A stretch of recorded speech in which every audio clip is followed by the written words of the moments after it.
ಪತ್ರಿಜಿಯವರ 18 ಸೂತ್ರಗಳಲ್ಲಿ ಇವತ್ತು 6ನೇ ಸೂತ್ರ, ಪಿರಮಿಡ್ ಶಕ್ತಿ. ನಾವು ಧ್ಯಾನಕ್ಕಾಗಿ ಹೆಚ್ಚು ಪಿರಮಿಡ್ಗಳನ್ನ ಬಳಸಬೇಕು. ಸೊ ಮಾಸ್ಟರ್ಸ್, ನಾವು ಆಲ್ರೆಡಿ ಈ ಚಾಲೆಂಜ್ ಅನ್ನ ಪಿರಮಿಡ್ ಶಕ್ತಿಯ ಬಗ್ಗೆ ಅದ್ಭುತವಾಗಿ 6, 7, 8 ತರಗತಿಗಳಲ್ಲೇ ತಿಳ್ಕೊಂಡಿದ್ದೀವಿ. ಪಿರಮಿಡ್ ಅಂದ್ರೆ ಏನು, ಪಿರಮಿಡ್ ಶಕ್ತಿ ಹೇಗಿರುತ್ತೆ, ವಿವಿಧ ರೀತಿಯ ಪಿರಮಿಡ್ಗಳು ಯಾರ್ಯಾರಿಗೆ, ವಿದ್ಯಾರ್ಥಿಗಳಿಗಾಗಿರ್ಬೋದು, ಮಹಿಳೆಯರಿಗೆ, ಗರ್ಭಿಣಿ ಸ್ತ್ರೀಯರಿಗೆ, ಎಲ್ಲರಿಗೂ ಯಾವ್ಯಾವ ರೀತಿಯಲ್ಲಿ ಈ ಪಿರಮಿಡ್ ಅನ್ನೋದು ಉಪಯೋಗ ಆಗುತ್ತೆ ಅದೆಲ್ಲವನ್ನ ತಿಳ್ಕೊಂಡಿದ್ದೀವಿ.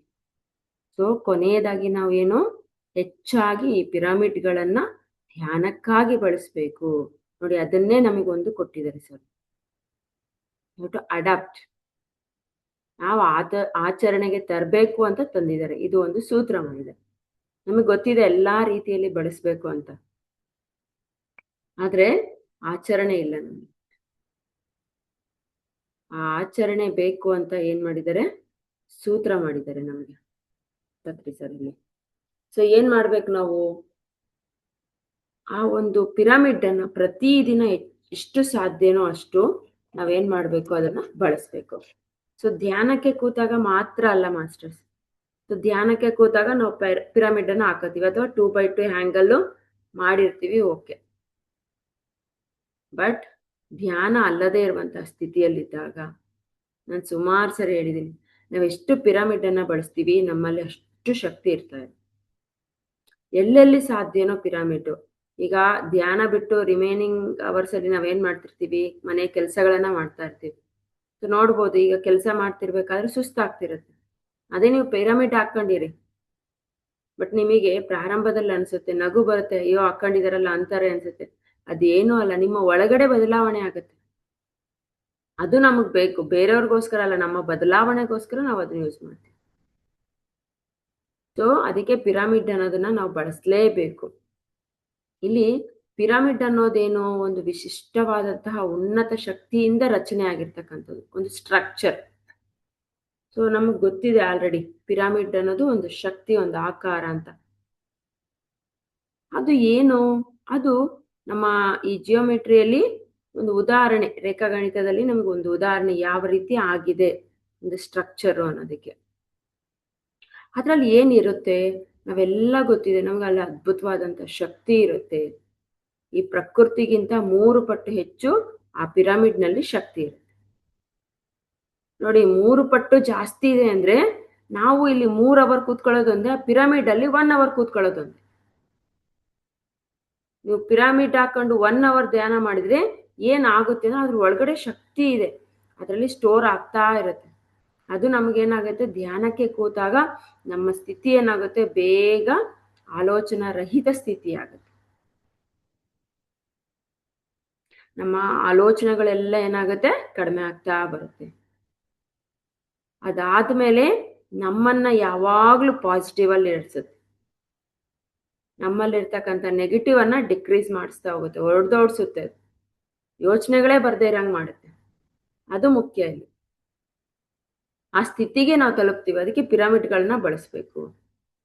ಪಿರಮಿಡ್ಗಳನ್ನ ಮುಖ್ಯವಾಗಿ ಧ್ಯಾನಕ್ಕಾಗಿ ಹೇಳಿದರೆ ನಿರ್ಮಿಸಲಾಗಿದೆ ಅಂತ. ನಮ್ಗೆಲ್ಲ ಈಜಿಪ್ಟ್ ಪಿರಮಿಡ್ ಗೊತ್ತಿದೆ, ಬಟ್ ಅಲ್ಲೂ ಕೂಡ ಪತ್ರಿ ಸರ್ ರಿಸರ್ಚ್ ಮಾಡಿದ್ದಾರೆ, ಅದು ಕೂಡ ಹೇಳ್ತೀನಿ ನಿಮಗೆ. ಸೊ ಈ ಪಿರಮಿಡ್ ಅನ್ನ ಮುಖ್ಯವಾಗಿ ಯಾವುದಕ್ಕಾಗಿ ನಮ್ಗೆ ನಿರ್ಮಿಸಲಾಗಿದೆ, ಧ್ಯಾನಕ್ಕಾಗಿ ನಿರ್ಮಿಸಲಾಗಿದೆ. ಧ್ಯಾನಕ್ಕಾಗಿ ನಿರ್ಮಿಸಿದೆ ಅಂತಂದ್ರೆ ನಾವು ಹೆಚ್ಚು ಹೆಚ್ಚು ಹೆಚ್ಚು ಹೆಚ್ಚು ಎಷ್ಟು ಸಾಧ್ಯನೋ ಅಷ್ಟು ಬಳಸಲೇಬೇಕು ಪಿರಮಿಡ್ಗಳನ್ನ. ಆಗ ನಮ್ಮ ಬದಲಾವಣೆ ಅನ್ನೋದು ಅದ್ಭುತವಾಗುತ್ತೆ. ಸೊ ಇದು 3 ಪಟ್ಟು ಹೆಚ್ಚು ಅದ್ಭುತ ಶಕ್ತಿ ಇರುತ್ತೆ. ಅದಕ್ಕೆ ನಮಗೆ ಅದು ಸಂಗೀತದೊಂದಿಗೆ ಧ್ಯಾನ ಆಗಿರ್ಬೋದು, ಪಿರಮಿಡ್ ನಲ್ಲಿ ಧ್ಯಾನ, ಸಾಮೂಹಿಕ ಧ್ಯಾನ, ಇವೆಲ್ಲ 3 ಪಟ್ಟು ಹೆಚ್ಚು ನಮ್ಗೆ ಯಾವ ಹೆಚ್ಚು ಅದ್ಭುತ ಶಕ್ತಿ ನೀಡುತ್ತೆ ಅವುಗಳನ್ನ ನಾವು ಅದ್ಭುತವಾಗಿ ಬಳಸ್ಕೋಬೇಕು ಅಂತ ನಮ್ಮ ಪತ್ರಿ ಸರ್ ಹೇಳ್ತಾರೆ. ನಾವೆಲ್ಲ ಹೇಳ್ತೀವಿ, ಇವಾಗ ದೇವಾಲಯ ಇದೆ, ಎಷ್ಟು ನಾವೆಲ್ಲರೂ ದೇವಾಲಯಕ್ಕೆ ಹೋಗ್ತೀವಿ, ದೇವಸ್ಥಾನಗಳಿಗೆ. ಪಿರಮಿಡ್ಗಳು ಇದೆ. ಹಾಗಾದ್ರೆ ದೇವಾಲಯಕ್ಕೂ ಪಿರಮಿಡ್ಗೂ ಏನ್ ವ್ಯತ್ಯಾಸ? ಸೊ ನೀವೇ ಅಬ್ಸರ್ವ್ ಮಾಡಿ ಏನ್ ವ್ಯತ್ಯಾಸ ಇದೆ ಇಲ್ಲಿ ಪಿರಮಿಡ್ಗಳು ಮತ್ತು ದೇವಾಲಯಗಳು. ದೇವಾಲಯಗಳನ್ನ ಯಾರು ಸೃಷ್ಟಿ ಮಾಡ್ತಾರೆ? ದೇವಾಲಯಗಳಲ್ಲಿ ಯಾರು ಸೇರ್ತಾರೆ? ಅವರವರ ಸಮುದಾಯದ ಜನಗಳು ಮಾತ್ರ ಸೇರ್ತಾರೆ. ಸೇರುವ ಒಂದು ಸ್ಥಳ ಅದು. ಬೇರೆಯವರು ಯಾರು ಹೋಗಲ್ಲ, ಆ ಸಮುದಾಯದ ಜನರು ಸೇರ್ತಾರೆ ಅಲ್ವಾ. ಸೊ ನೆಕ್ಸ್ಟ್ ಏನಾಗುತ್ತೆ, ಆ ಸಮುದಾಯದವರಲ್ಲಿ ದೇವಸ್ಥಾನಕ್ಕೆ ಹೋಗ್ತಾರೆ, ಬೇರೆ ಸಮುದಾಯದವ್ರು ಬರಲ್ಲ. ಆದ್ರೆ ಪಿರಮಿಡ್ಗಳಲ್ಲಿ ಎಲ್ರೂ ಹೋಗ್ಬೋದು. ಅದು ಧ್ಯಾನಕ್ಕೆ ಮಾತ್ರ ಮೀಸಲಾದ ಸ್ಥಳ. ಬಟ್ ದೇವಾಲಯ ಸಮುದಾಯಕ್ಕೆ ಮೀಸಲಾದ ಸ್ಥಳ. ದೇವಾಲಯ ಸಮುದಾಯಕ್ಕೆ ಮೀಸಲಾದ ಸ್ಥಳ, ಪಿರಮಿಡ್ ಧ್ಯಾನಕ್ಕೆ ಮೀಸಲಾದ ಸ್ಥಳ. ಸೊ ಇನ್ನೇನಾಗುತ್ತೆ, ಇವಾಗ ಎಕ್ಸಾಂಪಲು ದೇವಸ್ಥಾನ ಇದೆ, ಮಸೀದಿ ಇದೆ, ಚರ್ಚ್ ಇದೆ, ಇಷ್ಟೊಂದಿದಾವೆ. ಇವೆಲ್ಲ ಏನು, ಅವರವರ ಸಮುದಾಯದವ್ರು ಸೇರುವಂತ ಒಂದು ಸ್ಥಳ ಆಗುತ್ತೆ. ಆದ್ರೆ ಈ ನಾವು ಆ ಧರ್ಮಗಳ ಆಧಾರದ ಮೇಲೆ ಏನ್ ಮಾಡಿದ್ದಾರೆ, ಅವರವರ ದೇವಾಲಯ ಚರ್ಚ್ ಆಗಿರ್ಬೋದು ನಿರ್ಮಿಸ್ತಾ ಹೋಗಿದ್ದಾರೆ. ಆದ್ರೆ ನೀವು ಪಿರಮಿಡ್ಗಳಿಗೆ ಬಂದಾಗ ನೋಡಿ, ಯಾವುದೇ ಜಾತಿ ಧರ್ಮ ಭೇದ ಏನೂ ಇಲ್ಲ, ಎಲ್ಲರೂ ಸೇರುವಂತ ಒಂದು ಸ್ಥಳ, ಸಾಮೂಹಿಕವಾಗಿ ಸೇರುವಂತ ಒಂದು ಸ್ಥಳ. ಸೊ ಇಲ್ಲಿ ಇದು ಯಾವುದೇ ಪಂಗಡ ಜಾತಿ ಸೇರಿದ್ದಲ್ಲ, ಅದು ಪ್ರಕೃತಿ ನಿಮಿತ್ತ, ಪ್ರಕೃತಿ ದತ್ತವಾಗಿ ಸಿಕ್ಕಿರುವಂತಹದ್ದು. ನಮಗೆ ಯಾವುದು ಪ್ರಕೃತಿಯಲ್ಲಿ ಸಹಜವಾಗಿ ದೊರೆಯುತ್ತೆ ಅದಕ್ಕೆ ಅದ್ಭುತವಾದಂತ ಶಕ್ತಿ ಇರುತ್ತೆ. ನೀವು ಉದಾಹರಣೆ ನೋಡ್ಬೋದು, ಗಾಳಿ ನೀರು ಬೆಳಕು ಇವಕ್ಕೆಲ್ಲ ಎಷ್ಟು ಶಕ್ತಿ ಇದೆ. ಹಾಗೆ ಪಿರಮಿಡ್ ಕೂಡ ಒಂದು. ಸೊ ಇದು ಒಂದು ಆಧ್ಯಾತ್ಮಿಕ ಯುಗದಲ್ಲಿರ್ತಕ್ಕಂಥ ಒಂದು ದೇವಸ್ಥಾನ. ಅಂದ್ರೆ ಪಿರಮಿಡ್ ಅನ್ನೋದು ಆಧ್ಯಾತ್ಮಿಕ ಯುಗಕ್ಕೆ ಸಂಬಂಧಿಸಿದ್ದು ನಮಗೆ. ಸೊ ಇಲ್ಲಿ ಏನಾಗುತ್ತೆ ಅಂತಂದ್ರೆ, ಪ್ರತಿಯೊಬ್ರು ಎಲ್ಲಿ ನಮಗೆ ಈಗ ದೇವಾಲಯಗಳಲ್ಲಿ ಏನಾಗುತ್ತೆ, ಅವರು ಯಾವಾಗ ಸಮುದಾಯಗಳನ್ನ ವಿಭಜಿಸ್ತಾ ಹೋಗ್ತಾರೆ, ಏನ್ ಜಾಸ್ತಿ ಆಗುತ್ತೆ, ದ್ವೇಷ ಜಾಸ್ತಿ ಆಗುತ್ತೆ, ಅಸೂಯೆ ಜಾಸ್ತಿ ಆಗುತ್ತೆ, ಒಬ್ಬರ ಮೇಲೆ ಒಬ್ಬರ ಕೋಪಗಳು ಜಾಸ್ತಿ ಆಗುತ್ತೆ, ಯುದ್ಧಗಳು ಜಾಸ್ತಿ ಆಗುತ್ತೆ, ಅವೆಲ್ಲವಕ್ಕೂ ಕಾರಣ ಆಗುತ್ತೆ. ಆದ್ರೆ ಆಧ್ಯಾತ್ಮಿಕತೆಯಲ್ಲಿ ಈ ಪಿರಮಿಡ್ಗಳಿಂದ ಏನಾಗುತ್ತೆ, ಎಲ್ಲರೂ ಒಟ್ಟಿಗೆ ಅಂತ ಸೇರ್ತೀವಿ. ಏನಾಗುತ್ತೆ, ಇದರಿಂದ ಮಾನವೀಯತೆ ಅನ್ನೋದನ್ನು ಒಂದುಗೂಡಿಸ್ತೀವಿ. ಪರಸ್ಪರ ಒಬ್ರಿಗೊಬ್ರು ಏನ್ ಮಾಡ್ಕೋತಾರೆ, ಸಹಾಯ ಮಾಡ್ಕೊಂತಾರೆ. ಸಹಾಯ ಮಾಡಲು ಇನ್ನೊಬ್ರಿಗೆ ಪ್ರೇರೇಪಣೆ ಕೊಡ್ತಾರೆ. ಇಲ್ಲಿ ಯಾವುದೇ ದ್ವೇಷ ಕೋಪ ಅಸೂಯೆ ಇಲ್ಲ. ಈ ಸ್ಥಳದಲ್ಲಿ ಸೇರಿದಾಗ ಬರೀ ಆನಂದನೇ ಇರುತ್ತೆ. ಆದ್ರೆ ದೇವಾಲಯ ಅದೆಲ್ಲವನ್ನು ಹುಟ್ಟು ಹಾಕುತ್ತೆ ನಮಗೆ. ಒಬ್ರಿಗೊಬ್ರು ಸಹಾಯ ಇಲ್ಲ, ನಂದು ನಾನು ಅನ್ನೋದಿರುತ್ತೆ ಅಲ್ಲಿ ಹೋದಾಗ. ಆದ್ರೆ ಪಿರಮಿಡ್ ಅನ್ನೋದು ಎಲ್ಲರನ್ನ ಪರಸ್ಪರವಾಗಿ ಪ್ರೀತಿ ಸಹಾಯವನ್ನ, ಪರಸ್ಪರ ಒಬ್ರಿಗೊಬ್ರು ಸಹಾಯ ತೋರೋದನ್ನ ತೋರಿಸುತ್ತೆ, ಎಲ್ಲರಿಗೂ ಆನಂದವನ್ನ ನೀಡುತ್ತೆ. ಇಂಥ ಅದ್ಭುತವಾದಂತಹದನ್ನ ನಾವು ಬಳಸಲೇಬೇಕು. ಸೊ ಆ ಅದ್ಭುತವಾದಂತ ಆ ಒಂದು ಸ್ಟ್ರಕ್ಚರ್ ಕೊಡ್ತಾ ಇದೆ ಅಂದ್ರೆ, ಅದ್ರ ಒಳಗಡೆ ಕೂತ್ರೆ ನಾವು ಇನ್ನೂ ಎಷ್ಟು ಅದ್ಭುತವಾಗಿರ್ಬೋದು. ಸೊ ಅದಕ್ಕಾಗಿ ನಾವೆಲ್ಲರೂ ಹೆಚ್ಚು ಹೆಚ್ಚು ಪಿರಮಿಡ್ ಅನ್ನ ಬಳಸಲೇಬೇಕು. ಇದು ಆನಂದವನ್ನ ನೀಡುತ್ತೆ. ಈ ಒಂದು ಏನ್ ಹೇಳ್ತೀವಿ ನಾವು, ಇನ್ನರ್ ಜಾಯ್ ಅಂತ ಹೇಳ್ತೀವಿ, ಅದು ನಮಗ್ ನೀಡುತ್ತೆ. ಸೊ ಇಲ್ಲಿ ನಮ್ಮ ಗುರುಗಳು ಪತ್ರಿ ಸರ್ ಅವರು ಒಂದು ಎಕ್ಸ್ಪೀರಿಯನ್ಸ್ ಮಾಡಿದ್ದಾರೆ. ನಾನು ನಿಮಗೆ ಹೇಳಿದೆ ಪಿರಮಿಡ್ ಅನ್ನೋದು ಎಲ್ರಿಗೂ ಗೊತ್ತಿದೆ. ಅವರು ಒಂದು ಎಕ್ಸ್ಪೀರಿಯನ್ಸ್ ಹೇಳ್ತೀನಿ. 1981 ಪಾಲ್ ಬ್ರಂಟನ್ ಅನ್ನೋರು, ಅವ್ರದ್ದು ಒಂದು ಬುಕ್ ಇದೆ, a search in secret Egypt ಅಂತ. A search in secret Egypt ಅಂತ. ಅದನ್ನ ಏನ್ ಮಾಡ್ತಾರೆ, ಪತ್ರಿಜಿಯವರು ಓದ್ತಾ ಹೋಗ್ತಾರೆ. ಆ ಪರಿಚಯ ಆಗುತ್ತೆ, ಆ ಪುಸ್ತಕದ ಪರಿಚಯ. ಸೊ ಯಾರು ಬರ್ದಿದ್ದು ಅಂದ್ರೆ ಪಾಲ್ ಬ್ರಂಟನ್ ಅಂತ ಹೇಳಿ. ಅವರು ಈ ಪಿರಮಿಡ್ ಎನರ್ಜಿ, ಈ ಸೀಕ್ರೆಟ್, ಈ ನಮಗೆಲ್ಲ ಗೊತ್ತಿದೆ ಈಜಿಪ್ಟ್ ಪಿರಮಿಡ್, ಅದ್ರಲ್ಲಿ ಒಂದು ಸೀಕ್ರೆಟ್ ಇದೆ ಅಂತ ಗೊತ್ತು, ಅದರ ಬಗ್ಗೆ ಅವ್ರ ಪುಸ್ತಕದಲ್ಲಿ ಬರ್ದಿದ್ದಾರೆ. ಸೊ ಅದನ್ನ ಓದಿ ಅದಾದ್ಮೇಲೆ ಮತ್ತೆ ಇದೊಂದೇ ಅಲ್ಲ, ಇದ್ರ ತರ ಸುಮಾರು ಪುಸ್ತಕಗಳನ್ನ ಅಂದ್ರೆ ರಿಸರ್ಚ್ ಮಾಡಿದ್ದಾರೆ ಈ ಪಿರಮಿಡ್ಗಳ ಬಗ್ಗೆ. ಏನಿದೆ ಆ ಪಿರಮಿಡ್ ಅಲ್ಲಿ, ಏತಕ್ಕಾಗಿ ಬಳಸ್ಬೇಕು ನಾವು, ಹೀಗೆ ಸುಮಾರು ಪಿರಮಿಡ್ ಎನರ್ಜಿ, ಪಿರಮಿಡ್ ಶಕ್ತಿ, ಅದಾದ್ಮೇಲೆ ಸೀಕ್ರೆಟ್ಸ್ ಬಿಹೈಂಡ್ ದ ಪಿರಮಿಡ್, ಇದೆಲ್ಲವುದನ್ನ ಓದಿ ಓದಿ ಓದಿ ಪಿರಮಿಡ್ ಶಕ್ತಿ ಅನ್ನೋದು ನಮಗೆ, ಆ ಶಕ್ತಿಯ ಬಗ್ಗೆ ನಮಗೆಲ್ಲ ಜ್ಞಾನವನ್ನ ನೀಡಿದ್ದಾರೆ. ಅವರು ಸುಮಾರು ಪುಸ್ತಕಗಳನ್ನ ರಿಸರ್ಚ್ ಮಾಡಿ ನಮಗೆ ಅದರ ಜ್ಞಾನವನ್ನ ನೀಡಿದ್ದಾರೆ. ಪತ್ರಿ ಸರ್ ಅವ್ರಿಗೆ ಆ ಪುಸ್ತಕಗಳನ್ನ ಓದಿ ಆ ಜ್ಞಾನವನ್ನ ಪಡೆದಿದ್ದೇ ದಾರಿದೀಪ ಇಲ್ಲಿ, ನಮಗೆಲ್ಲರಿಗೂ ದಾರಿದೀಪ. ಅವ್ರು ರಿಸರ್ಚ್ ಮಾಡ್ತಾ ಇದ್ರೆ ನಮಗೆ ಪಿರಮಿಡ್ಗಳು ಸಿಗ್ತಿರ್ಲಿಲ್ಲ. ಸೊ ಅವ್ರು ರಿಸರ್ಚ್ ಮಾಡಿ ಪುಸ್ತಕಗಳನ್ನು ಓದಿದ್ದು ನಮಗೆ ಇವಾಗ ದಾರಿದೀಪ ಆಗ್ತಿದೆ. ಸೊ ನಾವೇನ್ ಮಾಡಬೇಕು, ಹೆಚ್ಚು ಹೆಚ್ಚು ಪಿರಮಿಡ್ಗಳನ್ನು ಧ್ಯಾನಕ್ಕಾಗಿ ಬಳಸಲೇಬೇಕು. ನಮಗೆಲ್ಲ ಅದರ ಮಹತ್ವ ಗೊತ್ತಿದೆ, ಬಟ್ ಆಚರಣೆ ಬೇಕು. ಆಚರಣೆ ಅನ್ನೋದು ಮುಖ್ಯ ಆಗತ್ತೆ. ಸೊ ನಮಗೆ ಆಲ್ರೆಡಿ ಪಿರಮಿಡ್ ಯಾವ ಆ್ಯಂಗಲ್ ಅಲ್ಲಿದ್ರೆ, ಸ್ಪೆಸಿಫಿಕ್ ಆ್ಯಂಗಲ್ ಅಲ್ಲಿದ್ರೆ ಶಕ್ತಿ ಬರುತ್ತೆ ಅನ್ನೋದು ಗೊತ್ತಿದೆ. ಆ ಪಿರಮಿಡ್ಗಳನ್ನು ನಾವೇನ್ ಮಾಡಬೇಕು ಇನ್ನು ಮುಂದೆ ಅಂದ್ರೆ ಹೆಚ್ಚು ಹೆಚ್ಚು ಹೆಚ್ಚು ಹೆಚ್ಚು ಬಳಸ್ತಾ ಹೋಗ್ಬೇಕು.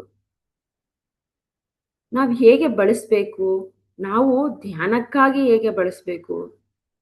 ನಮ್ಮ ಫಸ್ಟ್ ಪ್ರಿಫರೆನ್ಸ್, ನಿಮ್ಮ ಮನೆಯ ಸುತ್ತಮುತ್ತ ಎಲ್ಲಾದ್ರೂ ಪಿರಮಿಡ್ಗಳಿದ್ರೆ ಅಲ್ಲಿ ಹೋಗಿ ಕೂತ್ಕೊಂಡು ಧ್ಯಾನ ಮಾಡಿ. ಮನೆಯಲ್ಲಿ 2x2 ಕ್ಯಾಪ್ ಪಿರಮಿಡ್ ಇದ್ರೂ ಪರವಾಗಿಲ್ಲ, ನಿಮ್ಮ ಸುತ್ತಮುತ್ತ ಮನೆಗಳಲ್ಲಿ, ಸುತ್ತಮುತ್ತ ಏರಿಯಾಗಳಲ್ಲಿ ಎಲ್ಲೇ ಪಿರಮಿಡ್ಗಳನ್ನಿದ್ರೆ ಮೊದಲ ಪ್ರಾಮುಖ್ಯತೆ ಅಲ್ಲಿ ಹೋಗಿ ಧ್ಯಾನವನ್ನ ಮಾಡಿ. ಸೊ ಅದು ಹೆಚ್ಚು ಶಕ್ತಿಯನ್ನ ನೀಡುತ್ತೆ ನಮಗೆ. ಸೊ ಎಷ್ಟು ಸಹಾಯನೋ ಅಷ್ಟು ಪಿರಮಿಡ್ಗಳಲ್ಲಿ ಕೂತು ಧ್ಯಾನವನ್ನ ಮಾಡುವ ಅಭ್ಯಾಸವನ್ನ ಪ್ರಾರಂಭ ಮಾಡಬೇಕು. ಅದಾದ ನಂತರ ನಮ್ಗೆ ಅಲ್ಲೆಲ್ಲೂ ಇಲ್ಲ ಅಂದಾಗ ನಿಮ್ಮ ಹತ್ರ ಇರ್ತಕ್ಕಂಥ ಕ್ಯಾಪ್ ಪಿರಮಿಡ್ ಅಥವಾ 1x1 2x2 ಯಾವುದಿದೆ ಆ ಪಿರಮಿಡ್ಗಳನ್ನ ಬಳಸೋದನ್ನ ಜಾಸ್ತಿ ಮಾಡಬೇಕು. ಆಗ ನಮ್ಮ ಬದಲಾವಣೆ ನೋಡಿ. ಅದಕ್ಕೆ ನಾನು ನಿಮಗೆಲ್ಲ ಒಂದು ಚಾಲೆಂಜ್ ಅನ್ನ ಕೊಟ್ಟಿದ್ದು, ಪ್ರತಿದಿನ ಅಟ್ಲೀಸ್ಟ್ ನಾವು ಧ್ಯಾನಕ್ಕೆ ಕೂತಾಗಾದ್ರೂ ಪಿರಮಿಡ್ ಅನ್ನ ಬಳಸಲೇಬೇಕು. ನೋಡಿ, ನಮ್ಮ ಅಶೋಕ್ ಅವರಾಗಿರ್ಬೋದು, ನಟರಾಜ್ ಸರ್ ದಿನ ಹಾಕೊಂಡು ಕೂತ್ಕೊಂತಾರೆ. 2x2 1x1 ಇರ್ಲಿ, ಆದ್ರೂ ಕೂಡ ನಿಮ್ಮ ಹತ್ರ ಕ್ಯಾಪ್ ಪಿರಮಿಡ್ ಎಲ್ಲರ ಹತ್ರ ಇರುತ್ತೆ. ನಾವ್ ಹಾಕೊಂಡು ಕೂತ್ಕೊಳ್ಳೋಣ, ಏನ್ ತೊಂದರೆ ಆಗುತ್ತೆ? ಸೊ ನಾವು ಈ ಒಂದು ಪಿರಮಿಡ್ ಕೆಳಗಡೆ ಕೂತ್ಕೊಳ್ಳೋದ್ರಿಂದ ಬೇಗ ನಮ್ಮ ಬಾಡಿ ಅನ್ನೋದು ಹೀಲ್ ಆಗ್ತಾ ಹೋಗುತ್ತೆ. ನಾವು ಶಕ್ತಿಯನ್ನ ಪಡಿತೀವಿ. 3 ಪಟ್ಟು ಜಾಸ್ತಿ ಶಕ್ತಿಯನ್ನ ಪಡೆದಾಗ ಏನಾಗುತ್ತೆ, ನಮ್ಮ ಈ ಒಳಗಡೆ ಇರ್ತಕ್ಕಂಥ ಬಾಡಿ ಎಲ್ಲ ಕ್ಲೆನ್ಸ್ ಆಗಿ ಬೇಗ ಕ್ಲಿಯರ್ ಆಗುತ್ತೆ. ಆ ಬ್ಲಾಕೇಜಸ್ ಅನ್ನೋದೆಲ್ಲ ಏನಾಗುತ್ತೆ, ಕಡಿಮೆ ಆಗ್ತಾ ಹೋಗುತ್ತೆ. ಸೊ ಇದು ಶಾರೀರಿಕ ಮತ್ತು ಮಾನಸಿಕ ಆರೋಗ್ಯಕ್ಕೆ ಪೂರಕ. ಸೊ ನಮ್ಮ ಮೆಂಟಲ್ ಹೆಲ್ತ್ ಮತ್ತೆ ಫಿಸಿಕಲ್ ಹೆಲ್ತ್ ಎರಡಕ್ಕೂ ಕೂಡ ಹೆಲ್ಪ್ ಮಾಡುತ್ತೆ. ಸೊ ನಾವು ಎಷ್ಟು ಸಾಧ್ಯನೋ, ನಮ್ಮ ಮೆಂಟಲಿ ಎಷ್ಟೋ ತೊಂದರೆಗಳಿರುತ್ತೆ. ಇದಕ್ಕೆ ಒಂದು ಚಿಕ್ಕ ಉದಾಹರಣೆಯನ್ನ ಹೇಳಿ ನಿಮಗೆ ತಿಳಿಸ್ತೀನಿ. ಸೊ ಇಲ್ಲಿ ರೀಸೆಂಟ್ ಆಗಿ ನಮ್ಮ ಮೀನಾ ಮೇಡಮ್ ಮನೆ ಹತ್ರ ಒಬ್ರಿಗೆ ಹುಷಾರಿಲ್ಲ. ಅವರಿಗೆ ಧ್ಯಾನವನ್ನ ಪ್ರಾರಂಭ ಮಾಡಿಸಿದ್ದಾರೆ. ಎಷ್ಟು ಬೇಗ ರಿಕವರಿ ಆಗ್ತಾ ಇದೆ ಪಿರಮಿಡ್ ಶಕ್ತಿಯಿಂದ ಅಂತಂದ್ರೆ, ಸೊ ಈಗ ಅವರ ಮನೆಯಲ್ಲಿ ಮೊನ್ನೆ ಗಿರೀಶ್ ಸರ್ ಹೋಗಿ ಪಿರಮಿಡ್ ಹಾಕಿ ಬಂದಿದ್ದಾರೆ. ನಮ್ಮ ಮಾಸ್ಟರ್ಸ್ ಹೋಗಿ ಅಲ್ಲಿ ಧ್ಯಾನವನ್ನು ಕೂಡ ಮಾಡಿಸ್ತಾ ಇದ್ದಾರೆ. ಅಂದ್ರೆ ಆ ಶಕ್ತಿಯಿಂದ ಆ ಮನೆಯ ತುಂಬಾ ವೈಬ್ರೇಷನ್ ಬೇರೆ ಆಗಿದೆ. ಅಂದ್ರೆ ಅವ್ರು ಮಾತಾಡುವಂತ ರೀತಿ, ಈವನ್ ನಾನು ಪಿರಮಿಡ್ ಹಾಕೋದಕ್ಕಿಂತ ಮುಂಚೆ ಹೋದಾಗೂ ಈಗೂ ಭಾರಿ ಬದಲಾವಣೆ. ಅವರ ಮಾತುಗಳು ಆಟೋಮೆಟಿಕ್ ಪಾಸಿಟಿವ್ ಆಗಿದೆ. ಅವರಲ್ಲೇ ಬದಲಾವಣೆ ಆಗಿದೆ. ಆಗ್ತಾಳೆ ನನ್ನ ಮಗಳು, ಹುಷಾರಾಗೇ ಆಗ್ತಾಳೆ ಅನ್ನೋ ಅವ್ರ ಪೇರೆಂಟ್ಸ್ ಭರವಸೆ ನೋಡಿ. ಅವ್ರಿಗೆ ಪಾಸಿಟಿವ್ ಮಾತುಗಳನ್ನು ಕ್ರಿಯೇಟ್ ಮಾಡಿಬಿಟ್ಟಿದೆ. ಮುಂಚೆ ಎಲ್ಲೋ ಒಂದು ಕಡೆ ಗಿಲ್ಟ್ ಇತ್ತು, ಬಟ್ ಈಗ 100% ಆಗಿದ್ದಾರೆ. ಅದು ಪಿರಮಿಡ್ ಶಕ್ತಿಯ ಮಹತ್ವ. ಅದಕ್ಕಾಗಿ ಬಳಸಲೇಬೇಕು ನಾವು. ಅವರಿಗೆ ನಾವು ಹ್ಯಾಂಗಿಂಗ್ ಒಂದೇ ಅಲ್ಲ, ಅವ್ರು ತಿನ್ನುವ ಆಹಾರ, ಅವ್ರು ಎದ್ದು ಕೂತ್ಕೊಂಡು ಧ್ಯಾನ ಮಾಡೋಂಗಿಲ್ಲ. ಕಂಪ್ಲೀಟ್ ಅವ್ರು ಕೋಮಾದಲ್ಲಿದ್ರು, ಈಗ ರಿಕವರಿ ಆಗಿದ್ದಾರೆ. ರಿಕವರಿ ಆಗಿ 8 ಮಂತ್ಸ್ ಹಾಸ್ಪಿಟಲಲ್ಲಿದ್ದರೆ ಏನೂ ರಿಕವರಿ ಆಗಿರಲಿಲ್ಲ. ಈಗ ಮನೆ ಕರ್ಕೊಬಂದ್ಮೇಲೆ ಸೊ ಕಣ್ಣು ನೋಡ್ತಿದ್ದಾರೆ, ನಾವು ಹೇಳಿದ ಅರ್ಥ ಆಗ್ತಾ ಇದೆ. ಇನ್ನೂ ಧ್ಯಾನ ಮಾಡ್ತಾ ಇರೋದ್ರಿಂದ ಈಗ ಒಂದು ವಾರದ ಹಿಂದ್ಗಡೆ ಅಮ್ಮ ಅಮ್ಮ ಅಂತ ಕೂಡ ಮಾತಾಡಕ್ ಪ್ರಾರಂಭ ಮಾಡಿದ್ದಾರೆ. ಸೊ ಎಷ್ಟು ಅದ್ಭುತವಾಗಿ ಬದಲಾವಣೆ ಆಗ್ತಿದೆ ಅವರಲ್ಲಿ. ಸೊ ನಾನೇ ಹೋಗಿದ್ದೆ, ಥ್ಯಾಂಕ್ಸ್ ಕೊಟ್ಟಿದ್ದೀನಿ, ಅವ್ರ ಕೈ ಬಿಡ್ತಾ ಇಲ್ಲ. ಹೋದಾಗ ಖುಷಿಯಿಂದ ನೋಡಿದ್ರು, ನಾವು ವಾಪಸ್ ಮನೆಗೆ ಬರ್ತಿದ್ದೀವಿ ಅಂದ ತಕ್ಷಣ ಅವರ ಮುಖ ಎಲ್ಲ ಫುಲ್ಲು ರೆಡ್ ಆಗೋಯ್ತು. ಸೊ ಅಲ್ಲಿ ಸಿಸ್ಟರ್ ಇರ್ತಾರೆ ನೋಡ್ಕೊಳಕ್ಕೆ, ಅವರೇ ಹೇಳಿದ್ರು, ಮೇಡಮ್ ಇಷ್ಟು ಬೇಜಾರು ಮಾಡ್ಕೊಂಡಿದ್ದು ನಾನು ನೋಡೇ ಇಲ್ಲ, ಫಸ್ಟ್ ಟೈಮ್ ನೋಡ್ತಾ ಇರೋದು. ಆಮೇಲೆ ತುಂಬ ಆಕ್ಟಿವ್ ಆಗಿದ್ದಾರೆ ನೀವೆಲ್ಲ ಬಂದು ಮಾಡೋದ್ರಿಂದ ಅಂತ. ಆ ಸಿಸ್ಟರ್ ಕೂಡ ಇವನ್ ಧ್ಯಾನಕ್ಕೆ ಕೂತ್ಕೋತಾರೆ. ಸೊ ಈಗ ಅವರ ಮನೆಯ ವಾತಾವರಣ ಕಂಪ್ಲೀಟ್ ಆಗಿ ಬದಲಾವಣೆ ಆಗಿದೆ. ಧ್ಯಾನದ ಜೊತೆ ಪಿರಮಿಡ್ ಮತ್ತೆ ಆಹಾರ ಇವೆಲ್ಲ ಮುಖ್ಯ ನಮಗೆ. ಅದಕ್ಕೆ ಪಿರಾಮಿಡ್ ಎಷ್ಟು ಸಾಧ್ಯನೋ ಅಷ್ಟು ಹೆಚ್ಚು ಹೆಚ್ಚು ಬಳಸಿ ಮಾಸ್ಟರ್. ಅದು ಒಂದು ನಮಗೆ ಹೆಚ್ಚು ಶಕ್ತಿಯನ್ನು ನೀಡುವಂಥ ಒಂದು, ಯಾಕಂದ್ರೆ ಇಲ್ಲಿ ಪಿರಾಮಿಡ್ ಅನ್ನೋದು 3 ಪಟ್ಟು ಶಕ್ತಿ ಕೊಡುತ್ತೆ ಅನ್ನೋದು ಗೊತ್ತು, ಬಟ್ ಆಚರಣೆಗೆ ತಗೋಬೇಕು ನಾವು. ಮನೇಲಿ ಇಲ್ಲೇ ಇರುತ್ತೆ, ಬಟ್ ಆದ್ರೆ ತಗೊಂಡು ಹಾಕೋಣಲ್ಲ. ಧ್ಯಾನಕ್ಕೆ ಕೂತ್ಕೋತೀವಿ, ಆದ್ರೆ ಪಿರಾಮಿಡ್ ಅನ್ನ ಹಾಕೊಳ್ಳಲ್ಲ. ಅದೇ ನೋಡಿ, ಇರೋದನ್ನ ನಾವು ಹಾಕೊಂಡು ಕೂತಾಗ ಎಷ್ಟು ಬದಲಾವಣೆ ಆಗುತ್ತೆ. ಅದಕ್ಕೆ ಫಸ್ಟ್ ಪ್ರಿಫರೆನ್ಸ್ ಮಾಸ್ಟರ್ಸ್ ನಾನು ಹೇಳೋದು, ಅಟ್ಲೀಸ್ಟ್ ಪ್ರತಿದಿನ ಹೋಗೋಕ್ಕಾಗಿಲ್ಲ ಅಂದ್ರು ವಾರದಲ್ಲಿ 2 ಸರಿ 3 ಸರಿ ನಿಮ್ಮ ಸುತ್ತಮುತ್ತ ಇರುವಂತಹ ಪಿರಾಮಿಡ್ಗಳಿಗೆ ಹೋಗಿ ಅಲ್ಲಿ ಹೋಗಿ ಧ್ಯಾನವನ್ನ ಮಾಡಬನ್ನಿ, ಫಸ್ಟ್ ಪ್ರಿಫರೆನ್ಸ್. ಅದಾದ್ಮೇಲೆ ಪ್ರತಿದಿನ ಚಾಲೆಂಜ್ ಕೂಡ ಹೇಳಿದೀನಿ ನಾನು, ನಿಮ್ಮ ಹತ್ರ ಇರ್ತಕ್ಕಂಥ ಪಿರಾಮಿಡ್ ಅನ್ನ ಹಾಕೊಂಡು ಧ್ಯಾನ ಮಾಡಿ. Hanging okay, but cap pyramid ಹಾಕೊಂಡು ಕೂತ್ಕೊಳ್ಳಿ. ಸೊ ಹ್ಯಾಂಗಿಂಗ್ ಪಿರಾಮಿಡ್ ಕೆಳಗಡೆ ಕೂತ್ರು ಕೂಡ ಶಕ್ತಿ ಅನ್ನೋದು ಬಂದೇ ಬರುತ್ತೆ. ಹೆಚ್ಚು ಹೆಚ್ಚು ಪಿರಾಮಿಡ್ಗಳನ್ನ ಬಳಸಿ ಅಷ್ಟೇ. ಧ್ಯಾನಕ್ಕಾಗಿ ನಾವು ಎಷ್ಟು ಹೆಚ್ಚು ಪಿರಾಮಿಡ್ಗಳನ್ನ ಬಳಸ್ತೀವಿ, ನಮ್ಮ ಶಕ್ತಿ ಕೂಡ ಅಷ್ಟು ಅದ್ಭುತವಾಗಿ ನಾವು ಸ್ವೀಕರಿಸ್ತೀವಿ. ನಮ್ಮ ದೇಹದ ಒಳಗಡೆ ಕೂಡ ಹೇಳಿದ್ನಲ್ಲ, ಫಿಸಿಕಲಿ ಮತ್ತು ಮೆಂಟಲಿ ಎರಡೂ ಕೂಡ ನಾವು ಹೆಲ್ತಿ ಆಗ್ತೀವಿ. ನಮಗೆ ಮಾನಸಿಕವಾಗಿ ಎಷ್ಟೋ ತೊಂದರೆಗಳು ಬರ್ತಾ ಇರುತ್ತೆ, ಯಾಕಂದ್ರೆ ಡೈಲಿ ಲೈಫಲ್ಲಿ ನಡೀತಾನೇ ಇರುತ್ತೆ. ಆ ಪಿರಾಮಿಡ್ ಯೂಸ್ ಮಾಡಿದಾಗ ಏನಾಗುತ್ತೆ, ಇಮಿಡಿಯೇಟ್ ಅದಕ್ಕೆ ಉತ್ತರ ಸಿಗುತ್ತೆ. ನಮ್ಗೆ ಆಲೋಚನೆ ಅನ್ನೋದೇ ಬೇಕಿರಲ್ಲ. ನಾವು ಪಿರಾಮಿಡ್ ಅನ್ನ ಯೂಸ್ ಮಾಡಿದಾಗ ಏನಾಗುತ್ತೆ, ಅದಕ್ಕೆ ಫ್ರಾಕ್ಷನ್ ಆಫ್ ಸೆಕೆಂಡ್ ಅಲ್ಲಿ ಅದೇ ಉತ್ತರ ಬರುತ್ತೆ. ನೀವು ಯೋಚನೆ ಮಾಡೋ ಅವಸರನೇ ಇಲ್ಲ. ಅಲ್ಲಿ ಯೋಚನೆ ಅನ್ನೋದು ಶೂನ್ಯ ಆಗ್ಬಿಡುತ್ತೆ ನಾವು ಪಿರಾಮಿಡ್ಗಳನ್ನ ಬಳಸಿದಾಗ. ಆ ರೀತಿಯಲ್ಲಿ ನಾವಿರ್ಬೇಕು. ಆ ಪಿರಾಮಿಡ್ಗಳನ್ನ ಬಳಸಿದಾಗ ಮಾತ್ರ ಅಲ್ದೇನೆ ನಮ್ಮ ಹತ್ರ ಇದ್ರೂ ಕೂಡ ನಾವು ಶೂನ್ಯ ಸ್ಥಿತಿಗೆ ಹೋಗ್ತೀವಿ. ಅಷ್ಟು ಪಿರಾಮಿಡ್ ಅದರ ಒಂದು ಕೆಲಸವನ್ನ ನಿರ್ವಹಿಸ್ತಾ ಇರುತ್ತೆ. ಸೊ ಅದಕ್ಕೆ ಪತ್ರಿ ಸರ್ ಹೇಳ್ತಿದ್ರು, ಒಂದು ಪಿರಾಮಿಡ್, ಒಂದು ಊರಿಗೆ ಒಂದು ಪಿರಾಮಿಡ್ ಇದ್ರೆ ಆ ಊರೆಲ್ಲ ಬದಲಾವಣೆ ಆಗತ್ತೆ ಅಂತ ಹೇಳ್ತಿದ್ರು ಪತ್ರಿ ಸರ್. ಪ್ರತಿಯೊಂದು ಊರಿಗೆ ಬರಲೇಬೇಕು ಅಂತ ಹೇಳ್ತಿದ್ರು ಪಿರಾಮಿಡ್. ಆಗ್ತಾ ಇದೆ ಆ ರೀತಿಯಲ್ಲಿ. ಒಂದು ಊರಿಗೆ ಒಂದಲ್ಲ, ಸುಮಾರು ಬರ್ತಿದೆ. ಬಟ್ ಮಿನಿಮಮ್ ಒಂದು ಊರಲ್ಲಿ ಒಂದು ಪಿರಾಮಿಡ್ ಅನ್ನೋದು, ಒಂದು ಹಳ್ಳಿಯಲ್ಲಿ ಒಂದು ಪಿರಾಮಿಡ್ ಅನ್ನೋದು ಒಂದು ಗ್ರಾಮದಲ್ಲಿ ಬರಲೇಬೇಕು ಅಂತ ಹೇಳ್ತಿದ್ರು. ಅದರ ಶಕ್ತಿ ಅಷ್ಟು ಪ್ರವಾಹಿಸ್ತಾ ಇರುತ್ತೆ ಸುತ್ತಮುತ್ತಲು.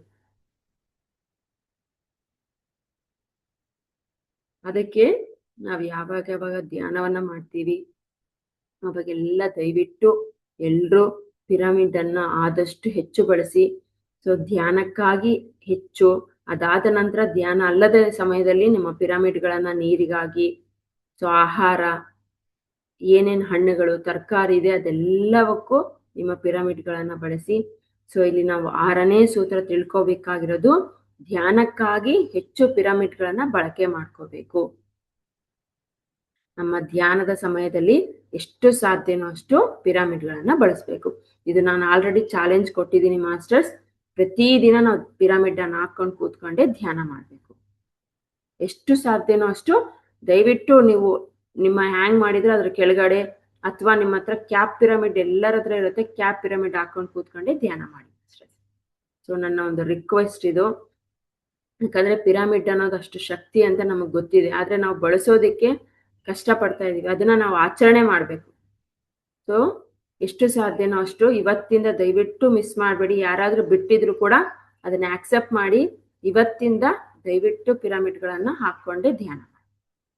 ಓಕೆ, ಸೊ ಇದು ನಮ್ಮ ಆದರ್ಶ ಸೂತ್ರಗಳಲ್ಲಿ 6ನೇ ಸೂತ್ರ ಇದು. ಸೊ ಇದನ್ನ ನಾವು ಆಚರಣೆಗೆ ಪಡ್ಕೋಬೇಕು. ಓಕೆ, ಸೊ ನಾವೆಲ್ಲರೂ ಇನ್ನು ಮುಂದೆ ಆದಷ್ಟು ಎಷ್ಟು ಸಾಧ್ಯನೋ ಅಷ್ಟು ಪಿರಾಮಿಡ್ಗಳನ್ನ ಬಳಸೋಣ. ಓಕೆ, ಸೊ ಎಲ್ರಿಗೂ thank you very much master.